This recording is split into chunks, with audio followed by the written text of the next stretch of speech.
CTV News with Carlyle Fiset. Good evening. Thanks for joining us. We begin tonight with President Donald Trump's latest threat against Canada taking aim at the Gordie Howe Bridge connecting Windsor and Detroit. It hasn't opened yet, and that might be delayed further as the president takes issue with Canada's ownership, despite the multi-billion-dollar project's total funding coming from our side of the border. The bridge is built. Billions and billions of dollars have been spent building this bridge and creating the connections to the highway infrastructure on both sides. Our economies are better when this bridge opens, and smooth and efficient trade. It will be the fastest, easiest, most advanced technology bridge and connection between the United States and Canada the day that it opens. Canada agreed to cover the upfront costs after Michigan officials failed to secure funding. The president claimed on social media tonight Canada owns the whole bridge, but that's not true. It's jointly held with the state of Michigan. Canada has been responsible for building, financing, and operating the crossing, expecting to recover the roughly $6.4 billion investment through future toll revenue. This project has been delayed many times because we did a public-private partnership. So because we didn't do a design build, it's been delayed from the 2018 window to even most recently 2024, and we did nothing to press the P3 about that. In fact, we didn't even follow up and get proper reparations for them being late. So they still are supposed to actually have delivered a bridge on time. They never have. A statement tonight from Michigan's governor says the bridge is a major project for workers on both sides of the border, and it will open one way or another. The president's social media rant ended by saying negotiations with Canada should begin immediately over trade and the future of the Windsor-Detroit Bridge project. Union leaders representing laid-off auto workers at Ingersoll's Kami Assembly Plant say they have not requested tax relief for their members. And those comments were made after the federal Conservatives called on the Liberal government to reduce taxes on workers' severance packages. Brian Bicknell reports. I'm sure everyone's seen the letter that our leader, Pierre Poilievre, sent to the finance minister with respect to the state of the auto industry in Canada on February the 9th. Conservative Labour critic Kyle Seaback was joined by Oxford Conservative MP Arpan Khanna and others as they called for the government to reduce taxes on severance packages for laid-off workers at the Kami Assembly Plant. Our workers need relief right now. They can't wait a year and a half to get some of the money back. They need some help right now. So we're calling on Minister of Finance to pass some measures with a stroke of a pen, help those workers. GM announced last year it would end its Bright Drop electric vehicle production at Kami. About 1,200 employees have been laid off. The Conservatives claim the government is withholding 50% of their lump sum payouts. These workers have called me and told me that it feels like they're being kicked down while they've already been on the floor. According to the Financial Consumer Agency of Canada, you must pay income tax on severance. If it's a lump sum, your employer will deduct the income tax. The amount of tax depends on the province or territory and total severance pay. In question period Monday, London North Centre MP Peter Fragascatos responded to the call for tax relief. He also knows, Mr. Speaker, that for the severance pay that he's referring to, the CRA is treating it as it always is, as a matter of Canadian law.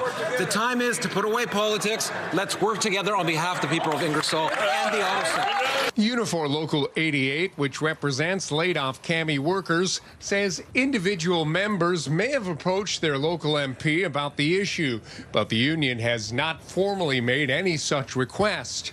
Local 88 President Stephen Pye tells CTV News the Conservative move is political posturing at the expense of our members, and that Unifor is not in the practice of divulging monetary compensation of members. Brian Bicknell, CTV News. Local frontline workers have issued a warning to city councillors. Dozens have signed a letter telling them potential changes to the city's homelessness response will lead to more deaths on London's streets. With more on their message, here's Sean Irvin.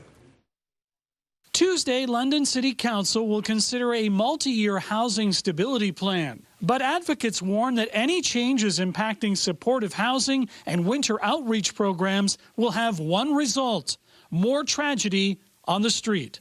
We'll see larger numbers of deaths. We'll see larger numbers of injury to people's bodies. It's the outreach workers who find, as they did not that long ago, the person in their tent with their feet literally frozen to the ground. It's the outreach workers who call 911, who get that person to hospital. It's the outreach workers that save that person's life. We're talking about cutting those services. Daniel Utzhorn is part of a group of 78 frontline workers behind the open letter. It warns the public about an unnamed group of city councillors the workers contend are determined to defund, limit, and control some city housing services. The letter also opposes any plan to cut agency service contracts with the city from 2 years to 1. Last week, Councillor Susan Stevenson told CTV News the current contracts should only be extended for 1 year with a 1-year renewal contingent on council's support. The second year would only go through if data suggests programs are working. How often is EMS and police and fire there? What are the outcomes of people? We say people are being housed, but is it safe and secure? Is it long-lasting? But the frontline workers argue their collective experience is the best measure to determine which programs are working. Cumulatively, we have 807.5 years of experience. The people who are doing the work know how to speak to this conversation. Heading into Tuesday's meeting, the Community and Protective Services Committee is recommending the city back agencies during a 2-year transition period. The frontline workers call it the bare minimum as London's crisis grows. Nobody wants to think you live in London, Ontario in 2026 and there's on any given night more than 600 people sleeping outside. In London, Sean Irvin, CTV News.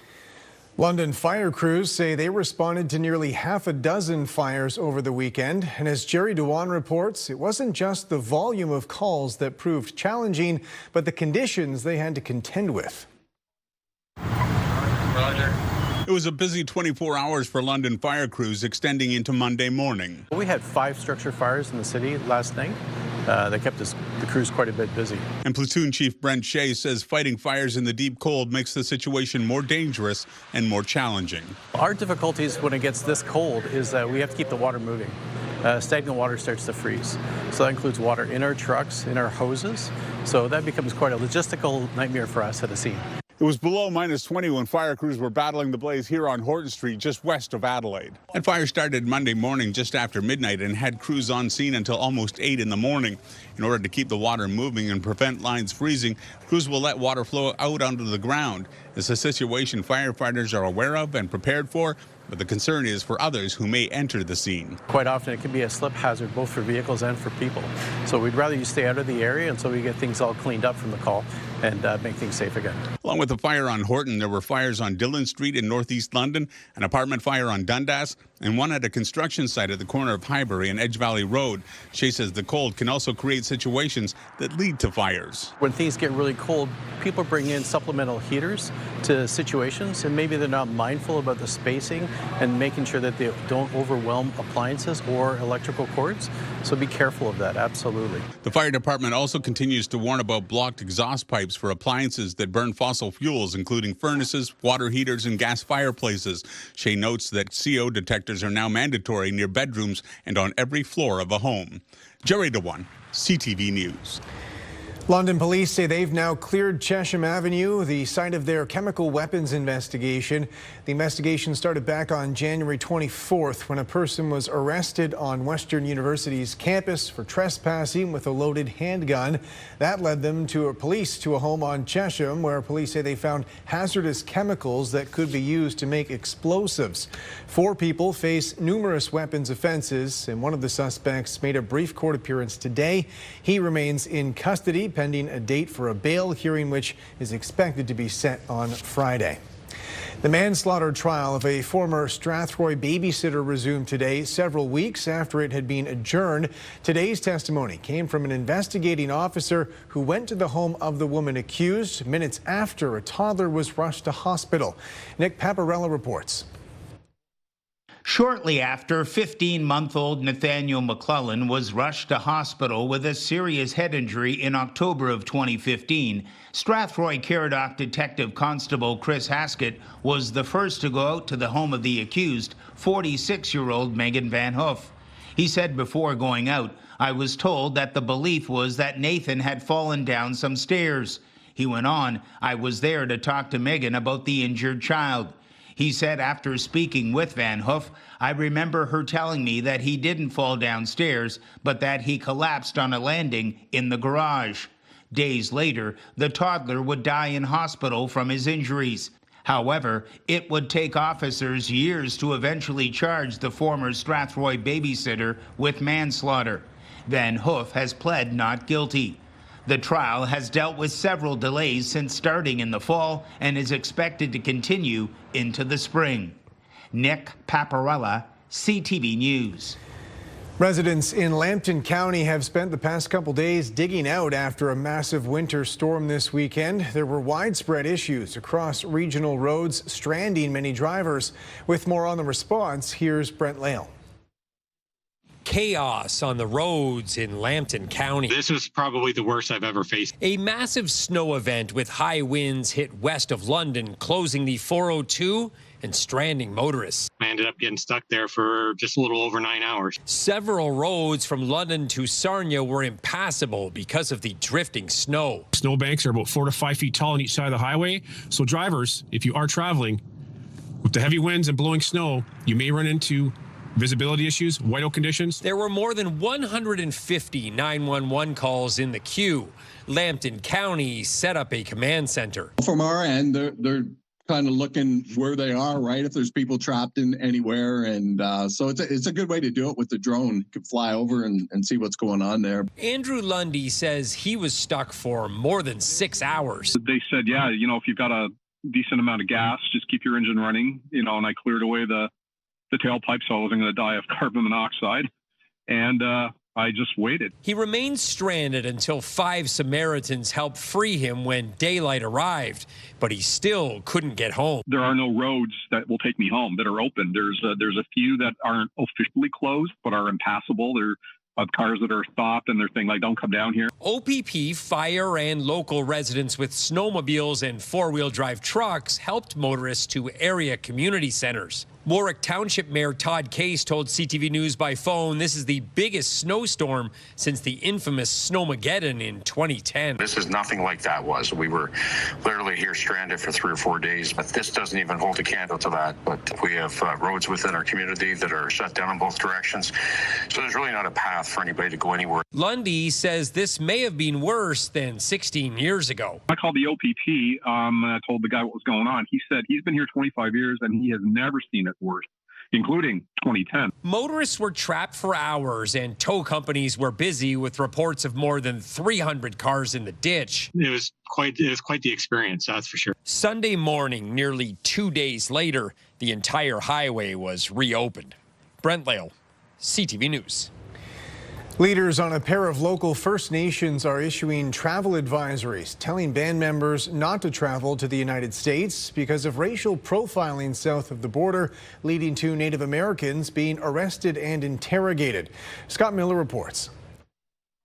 Native Americans from Minnesota have been printing off their tribal identification so they have documentation if they are stopped by U.S. Immigration and Customs Enforcement officers. Folks are being racially targeted and profiled right now for having dark hair, dark skin. That fear has spread to Canada, where leaders with the Saugeen First Nation and Chippewas of Nawash Unceded First Nation, both in Bruce County, have put out United States travel advisories for their members. Because Indigenous peoples have, I think, a certain color to their skin. They're being targeted by the United States of America, Immigration and Customs Enforcement. Chief Conrad Ritchie with the Saugeen First Nation had this to say: ICE has targeted tribal citizens, so it's important to know your rights and have proper documentation. Leaders with both Saugeen and Nawash are urging band members to carry their birth certificate, green card, passport, and even a special letter confirming 50% American Indian blood quantum if they do travel south. We do have members that are making inquiries to our band office about these blood quantum letters, which are a requirement of the United States for people to live and work there. While Keishik Martin says she's unaware of any of their band members being stopped by ICE, it has been a daily occurrence in places like Minnesota, say First Nations members there. We were the first peoples here. And it's just crazy that our people are getting picked up, and thrown in a car and brought out to some federal holding place. That's sad. Keishik Martin says NAWASH's U.S. travel advisory will remain in effect indefinitely. I don't think we could have imagined this a few years ago or several years ago. It's putting more fear into our people. In Bruce County, Scott Miller, CTV News. King's University College held an event earlier tonight highlighting historical injustices and the importance of addressing them. Lauren Stallone has more on the Indigenous heritage in focus. King's University College is hosting a public conversation on the repatriation of Indigenous artifacts released from Vatican collections. Their return was the culmination of years of education and advocacy by Indigenous leaders. And these belongings are now at the Canadian Museum of History in Gatineau, where Indigenous communities are leading the work of tracing each item back to its people of origin. 62 items were returned to First Nations, Inuit, and Métis leaders back in December. Experts say this topic is at the forefront of national discussions centered around cultural heritage, reconciliation, and institutional responsibility. We're grateful to be joined by panelists whose scholarship, lived experience, and professional work help us to think more deeply about what repatriation means historically, institutionally, and also for Indigenous communities today. Historians say this dialogue is an important opportunity to learn and reflect on the responsibilities institutions carry in addressing historical injustices. Finding ways in which case these institutions can help to repatriate knowledge, that's funding knowledge keepers, that's funding programs, that's building relationships with Indigenous communities. While considered a major step forward, experts believe more needs to be done to deepen understanding of cultural heritage, faith, and the ongoing work of reconciliation. I would say it's a little bit of a drop in the ocean compared to what needs to be done in regards to repatriating cultural items, but it's definitely a consequential moment. The artifacts are currently undergoing examination in Gatineau, Quebec, before being returned to their originating communities. Lauren Stallone, CTV News. When we come back, canceled flights to Cuba. What to know if you're planning on flying Air Canada for an upcoming vacation.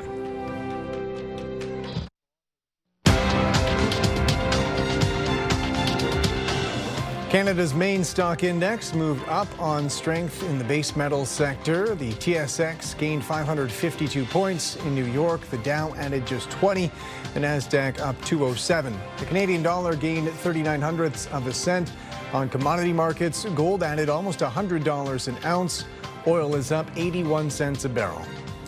Air Canada officials say they're canceling all flights to Cuba for the foreseeable future because of jet fuel shortages on the Caribbean island. This after federal officials issued a travel warning last week. Heather Wright reports. Beginning Tuesday, jet fuel will no longer be available to international airlines in Cuba. The latest sign of the devastating impact the U.S. fuel blockade is having on the Caribbean nation. We came to Cuba knowing what to expect. There's some things you'll have every day, some things you won't. I mean, that's a norm for here. But what has been the norm is deteriorating quickly with widespread shortages of food, fuel, and medicine. Air Canada announced today it is suspending services to Cuba, focusing instead on repatriating the roughly 3,000 passengers who are still there. WestJet and Air Transat have not suspended service but have issued travel notices, allowing for free changes or cancellations. This all comes as Cuba experiences the worst economic crisis in nearly 70 years. We don't get to see how it truly affects the Cuban life on the island. For decades, Venezuela had been the primary source of oil for Cuba, a source that was cut off when the United States captured Venezuela's president in January. Then U.S. President Donald Trump said he would impose tariffs on any country that sells or provides oil to Cuba, further depleting its sources of fuel. Some experts say Cuba is on the brink. By the typical definition of what we think of as a failed state, Cuba is sort of on the cusp of it. The government has closed hotels in Veradero and is consolidating tourists to save on resources. Fuel sales are being limited, while school and business hours have also been reduced. Cuba has said it is open to negotiating with the United States to end this oil blockade. Meanwhile, the government is warning its citizens to prepare for hard times beyond what they are experiencing now. Heather Wright, CTV News, Toronto. Good evening. Temperatures are going to start to come up overnight. We'll see a nice rebound as we head into your Tuesday. Thanks, Ruth, for this photo of Lexi. Lexi's all dressed in her gear, heading out for a walk. It's been extremely cold. Temperatures across the region. We'll take a look at just how cold it got this morning. -4, though, as we head into tomorrow morning, and temperatures are going to come up above the freezing mark. There is the risk for some snow overnight in Midwestern Ontario and some patchy freezing drizzle in and around London. I'll take you through all your local weather details in just a few minutes. Welcome back on the desk with Julie Atchison now, and as I can see over your shoulder there, those are some low temperatures. Thankfully, we're showing those because I think we're changing the story as we go ahead over the next couple days. Yeah, things are moving in the right direction, but when we recap the cold that we were feeling this morning, so today at the London airport, it was -24.5 degrees. Now, the previous record at the London airport was -23.7, but when we really dig into those record books, it takes in temperatures from around the area, and it was -32.8, and that was set back in 1934. So any way you look at it, it was bitterly cold in southern Ontario today. Daytime high this afternoon around -10, still dealing with wind chills. This time of year, we should be at -2. So temperatures bottoming out.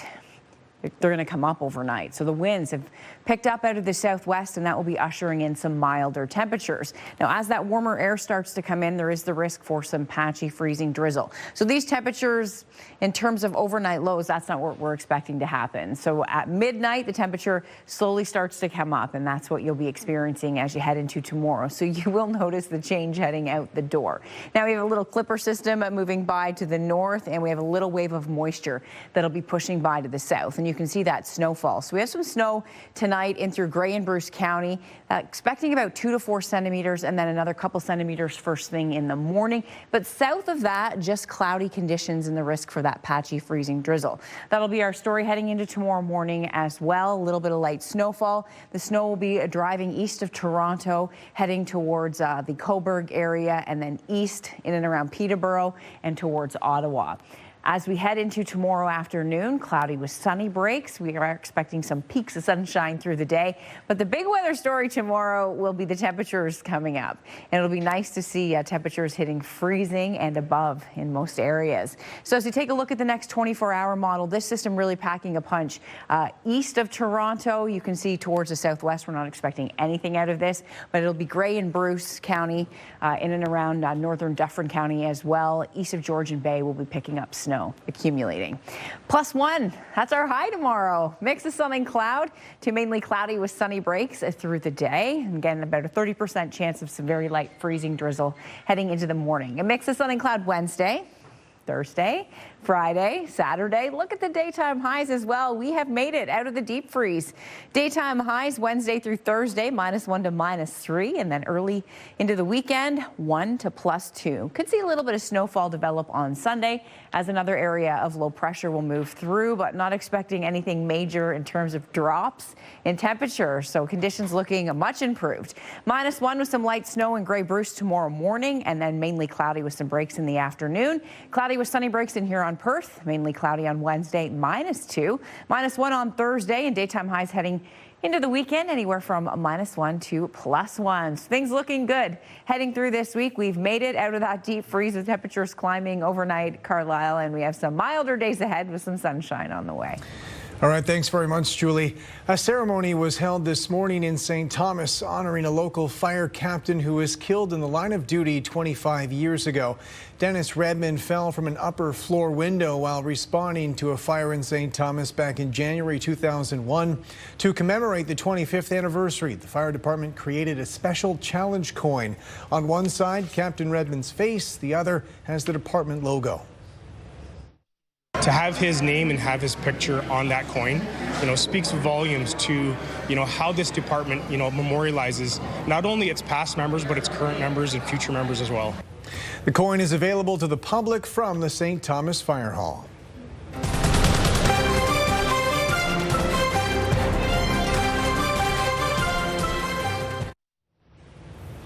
Finally tonight, an unofficial Olympic competition that carries its own intensity among fans. For decades, collectors have flocked to host cities not to watch the high-level athletics, but to get their hands on special edition pins. And as Garrett Berry reports, it's become serious business. An Olympic morning in Milan means, of course, competition. To these victors, the spoils, an exclusive city pin. To many others, broken hearts if they arrived too late for the prize. Yes, we are trying this, but it's not going great for now. We don't have any pins for now. The quest for Milan's perfect pin will take you all over the city. Each day here, there's a scavenger hunt of sorts where the city's tourism information board posts a new location in the morning, and pin collectors congregate here to try to get a chance at a limited edition giveaway. This morning in Milan's Navigli district, people waited hours for the small souvenir. Well, they're giving them out and it's kind of a hunt for them, so it makes it fun. Because I live in Milan, quindi I want these pins, all pins. I love pins. I don't know, I love putting them on my clothes and it's an easy accessory. Some have been doing this for decades. Meet Thomas Rondi, a pin collector for 14 Olympic Games running, with the hardware to show. It's really interesting. People have so much fun at it, and it's not really official yet for the Olympics, and we're in a club called the Olympin, and we're trying to literally get it part of the Olympics officially. You'll find him anywhere in this city, always open for pin trading business. Even CTV anchor Heather Butts got in on the action. This is the Paralympic Winter Games from Vancouver 2010. The deal done. We'll do that trade, and then you trade, and then you have fun, and you say thank you very much. But there's more business to do. Rondi says each Olympic city starts a little cold, but towards the end of the games, it's a full-on frenzy to get your favorite pin while you can. Garrett Berry, CTV News in Milan. That's it for us. Thanks for watching. For all of us at CTV News London, I'm Carlyle Fiset. Have a good night.